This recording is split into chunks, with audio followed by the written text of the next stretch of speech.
خبر شامل کرتے ہیں سرگودا سے مدنی دسترخوان مسافروں اور مستحقین کے لیے روزانہ کھانا خدمت خلق کا عظیم جذبہ خدمت خلق اور فلاحی کاموں کا سلسلہ جاری رکھے ہوئے سرگودا کے جنرل بس اسٹینڈ پر واقع مدنی دسترخوان روزانہ سینکڑوں مسافروں اور مستحق افراد کو مغرب کی نماز کے فوراً بعد گرم کھانا فراہم کرتا ہے۔ یہ دسترخوان خواتین و حضرات کی ایک بڑی تعداد کی روزانہ کی ضروریات کو پورا کرتا ہے اور خدمت کا یہ جذبہ اجر عظیم کا باعث بن رہا ہے۔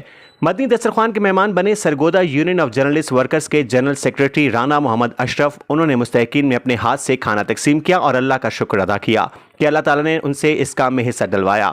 مدنی دسترخوان کے روح رواں ملک عمران نے ان خیالات کا اظہار کرتے ہوئے کہا کہ اللہ کی مخلوق کی خدمت کرنا یقیناً ایک بہت بڑا اجر ہے۔ انہوں نے بتایا کہ ان کا یہ سلسلہ روزانہ کی بنیاد پر بلا تعطل چلتا ہے، جہاں روزانہ سینکڑوں افراد پیٹ بھر کر کھانا کھاتے ہیں۔